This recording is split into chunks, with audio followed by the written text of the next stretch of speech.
अजोपि सन्नव्ययात्मा भूतानामीश्वरोऽपि सन् प्रकृतिम स्वामधिष्ठाय संभवाम्यात्ममायया सा छः। तात्पर्य: भगवान ने अपने जन्म की विलक्षणता बतलाई है। यद्यपि वे सामान्य पुरुष की भांति प्रकट हो सकते हैं, किंतु उन्हें विगत अनेकानेक जन्मों की पूर्ण स्मृति बनी रहती है, जबकि सामान्य मनुष्य को कुछ ही घंटे पूर्व की घटना स्मरण नहीं रहती। यदि कोई पूछे कि एक दिन पूर्व इसी समय तुम क्या कर रहे थे, तो सामान्य व्यक्ति के लिए इसका तत्काल उत्तर दे पाना कठिन होगा।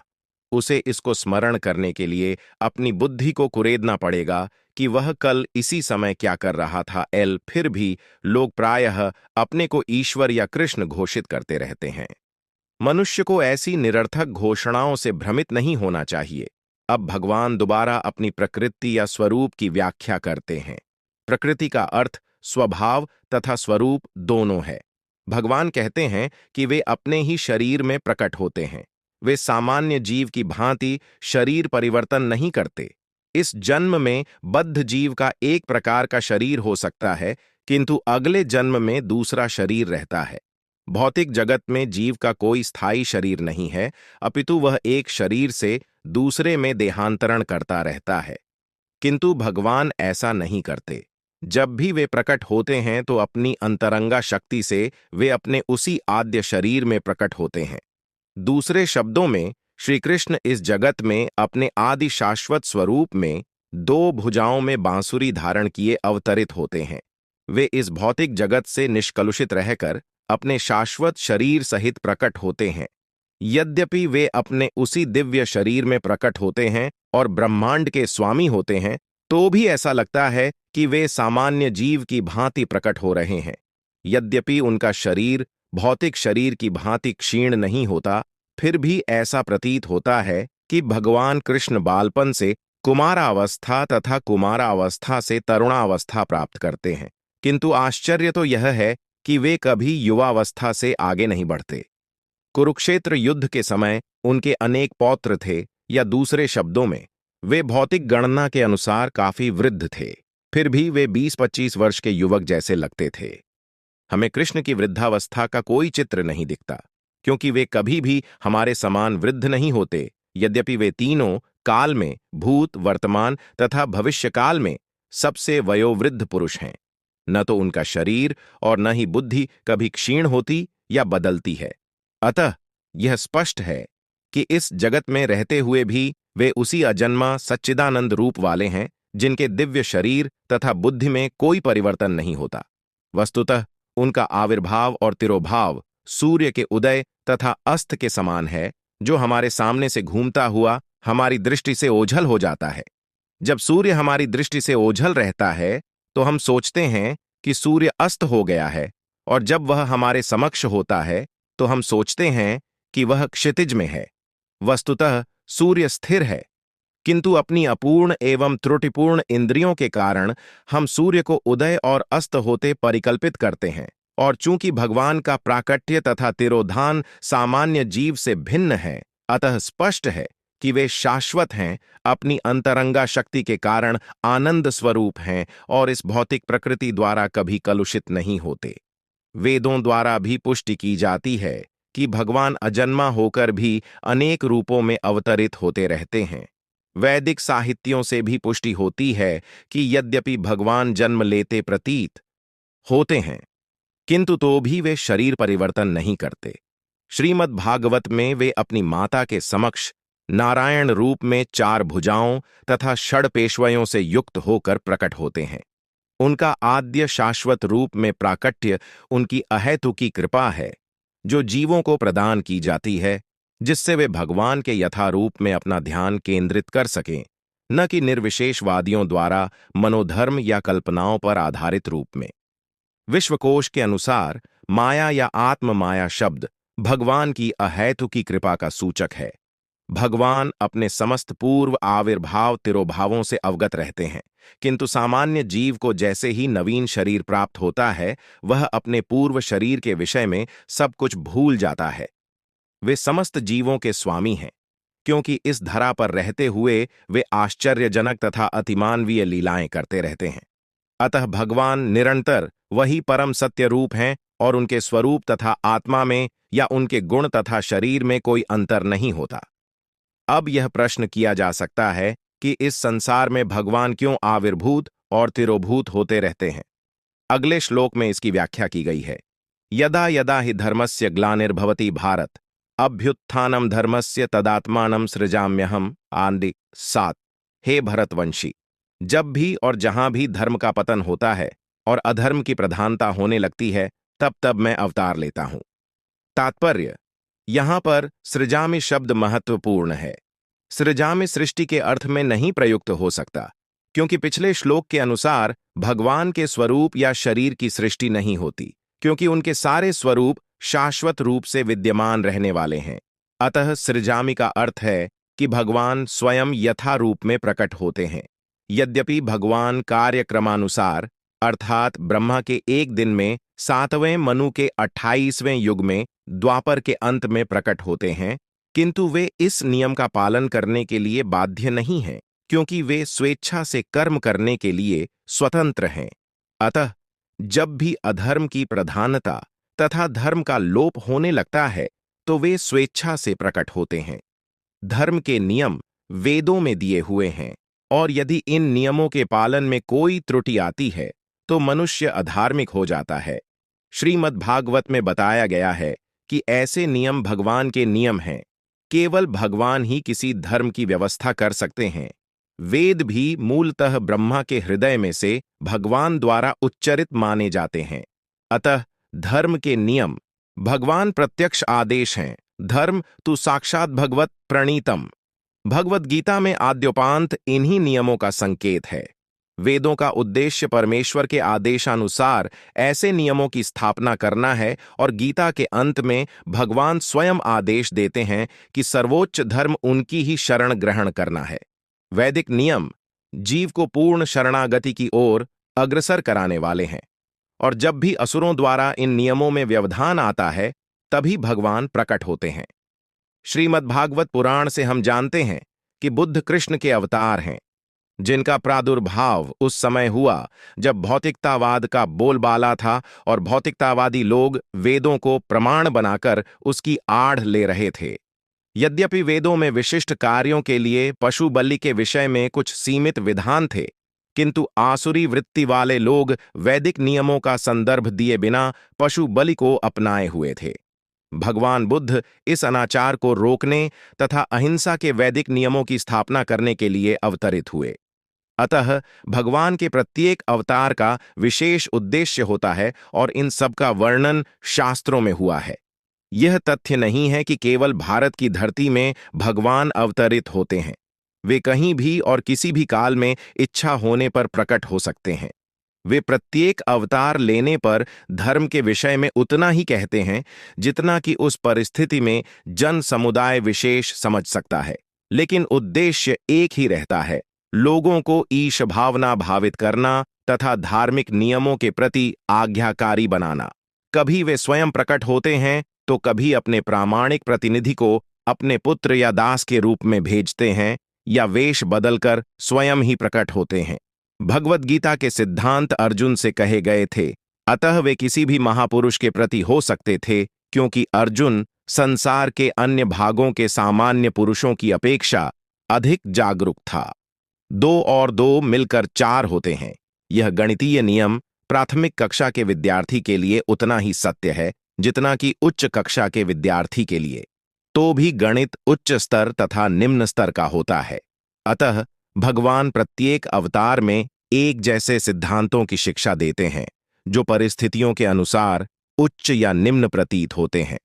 जैसा कि आगे बताया जाएगा, धर्म के उच्चतर सिद्धांत चारों वर्णाश्रमों को स्वीकार करने से प्रारंभ होते हैं।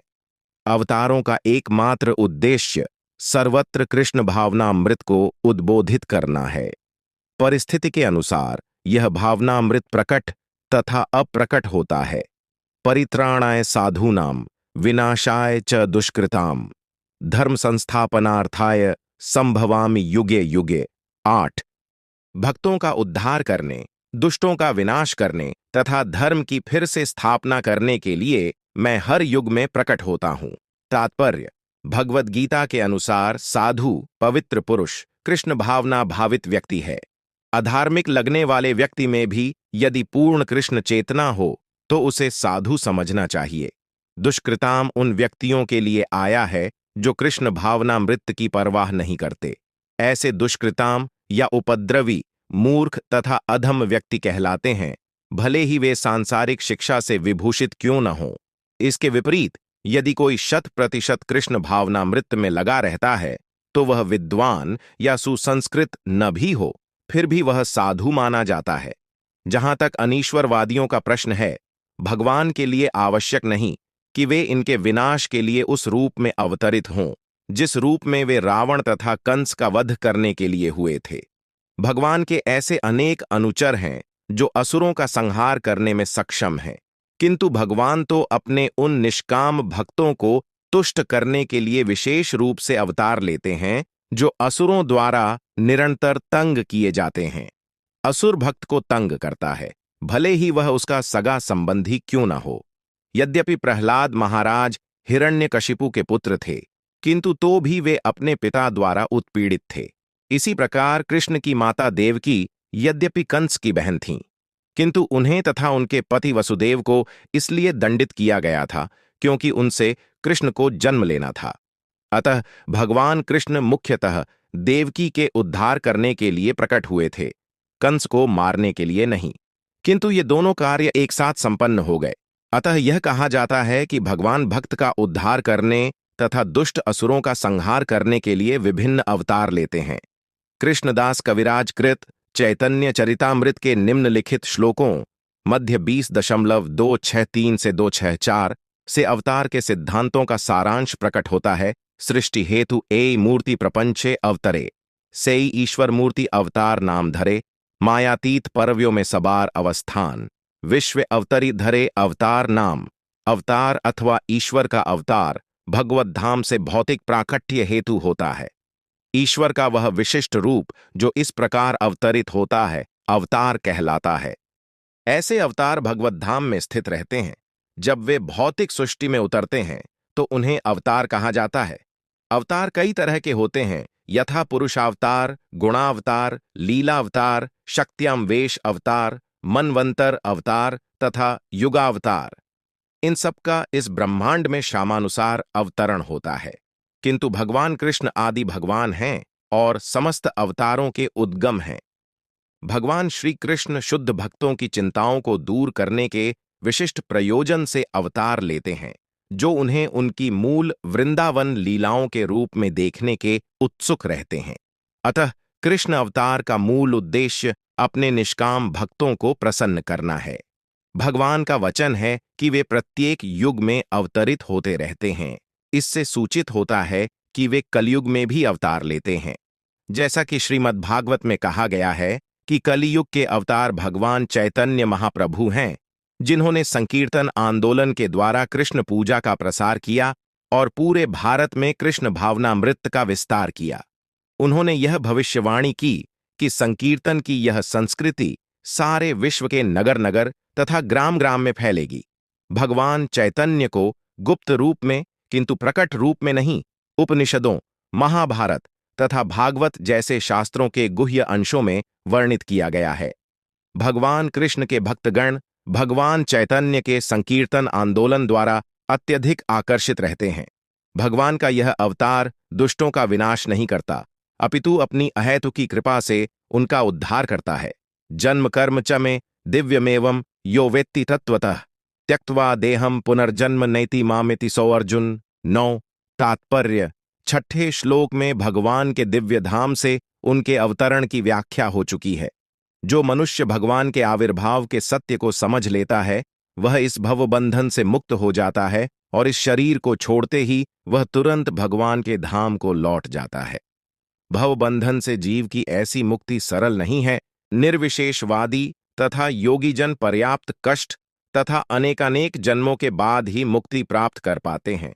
इतने पर भी उन्हें जो मुक्ति भगवान की निराकार ब्रह्म ज्योति में तादात्म्य प्राप्त करने के रूप में मिलती है वह आंशिक होती है और इस भौतिक संसार में लौट आने का भय बना रहता है। किंतु भगवान के शरीर की दिव्य प्रकृति तथा उनके कार्यकलापों को समझने मात्र से भक्त इस शरीर का अंत होने पर भगवत धाम को प्राप्त करता है और उसे इस संसार में लौट आने का भय नहीं रह जाता। ब्रह्म संहिता में 5.33 यह बताया गया है कि भगवान के अनेक रूप तथा अवतार हैं। अद्वैतमच्युतम नादिमनंत रूपम। यद्यपि भगवान के अनेक दिव्य रूप हैं, किंतु फिर भी वे अद्वय भगवान हैं। इस तथ्य को विश्वासपूर्वक समझना चाहिए, यद्यपि यह संसारी विद्वानों तथा ज्ञान योगियों के लिए अगम्य है। जैसा कि वेदों पुरुष बोधिनी उपनिषद में कहा गया है, एक भगवान अपने निष्काम भक्तों के साथ अनेकानेक दिव्य रूपों में सदैव संबंधित हैं। इस वेद वचन की स्वयं भगवान ने गीता के इस श्लोक में पुष्टि की है। जो इस सत्य को वेद तथा भगवान के प्रमाण के आधार पर स्वीकार करता है और शुष्क चिंतन में समय नहीं गंवाता, वह मुक्ति की चरम सिद्धि प्राप्त करता है। इस सत्य को श्रद्धापूर्वक स्वीकार करने से मनुष्य निश्चित रूप से मुक्ति लाभ कर सकता है। इस प्रसंग में वैदिक वाक्य तत्वमसि लागू होता है। जो कोई भगवान कृष्ण को परब्रह्म करके जानता है या उनसे यह कहता है कि आप वही परब्रह्म श्री भगवान हैं, वह निश्चित रूप से अविलंब मुक्त हो जाता है। फलस्वरूप उसे भगवान की दिव्य संगति की प्राप्ति निश्चित हो जाती है। दूसरे शब्दों में, ऐसा श्रद्धालु भगवत भक्त सिद्धि प्राप्त करता है। इसकी पुष्टि निम्नलिखित वेद वचन से होती है, तमेव विदित्वाति मृत्युमेति नान्यः पंथा विद्यते यनाय। श्री भगवान को जान लेने से ही मनुष्य जन्म तथा मृत्यु से मुक्ति की पूर्ण अवस्था प्राप्त कर सकता है। इस सिद्धि को प्राप्त करने का कोई अन्य विकल्प नहीं है।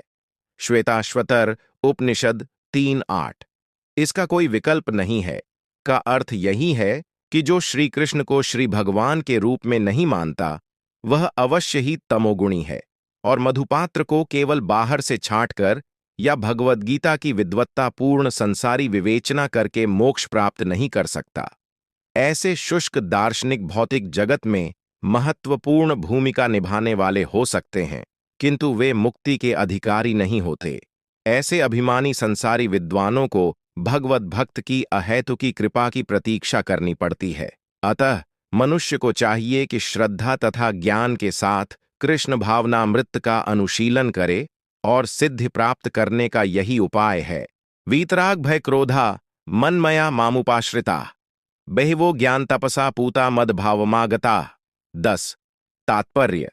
जैसा कि पहले कहा जा चुका है, विषयों में आसक्त व्यक्ति के लिए परम सत्य के स्वरूप को समझ पाना अत्यंत कठिन है।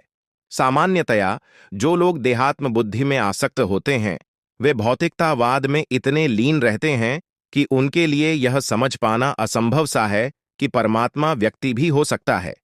ऐसे भौतिकतावादी व्यक्ति इसकी कल्पना तक नहीं कर पाते कि ऐसा भी दिव्य शरीर है जो नित्य तथा सच्चिदानंदमय है। भौतिकतावादी धारणा के अनुसार शरीर नाशवान, अज्ञानमय तथा अत्यंत दुखमय होता है। अतः जब लोगों को भगवान के साकार रूप के विषय में बताया जाता है, तो उनके मन में शरीर की यही धारणा बनी रहती है। ऐसे भौतिकतावादी पुरुषों के लिए विराट भौतिक जगत का स्वरूप ही परम तत्व है। फलस्वरूप वे परमेश्वर को निराकार मानते हैं और भौतिकता में इतने तल्लीन रहते हैं कि भौतिक पदार्थ से मुक्ति के बाद भी अपना स्वरूप बनाए रखने के विचार से डरते हैं। जब उन्हें यह बताया जाता है कि आध्यात्मिक जीवन भी व्यक्तिगत तथा साकार होता है, तो वे पुनः व्यक्ति बनने से भयभीत हो उठते हैं। फलतः वे निराकार शून्य में तदाकार होना पसंद करते हैं। सामान्यतया वे जीवों की तुलना समुद्र के बुलबुलों से करते हैं, जो टूटने पर समुद्र में ही लीन हो जाते हैं। पृथक व्यक्तित्व से रहित आध्यात्मिक जीवन की यह चरम सिद्धि है। यह जीवन की भयावह अवस्था है जो आध्यात्मिक जीवन के पूर्ण ज्ञान से रहित है। इसके अतिरिक्त ऐसे बहुत से मनुष्य हैं जो आध्यात्मिक जीवन को तनिक भी नहीं समझ पाते। अनेक वादों तथा दार्शनिक चिंतन की विविध विसंगतियों से परेशान होकर वे ऊब उठते हैं या कुद्ध हो जाते हैं और मूर्खतावश यह निष्कर्ष निकालते हैं कि परम कारण जैसा कुछ नहीं है। अतः प्रत्येक वस्तु अंततो गत्वा शून्य है।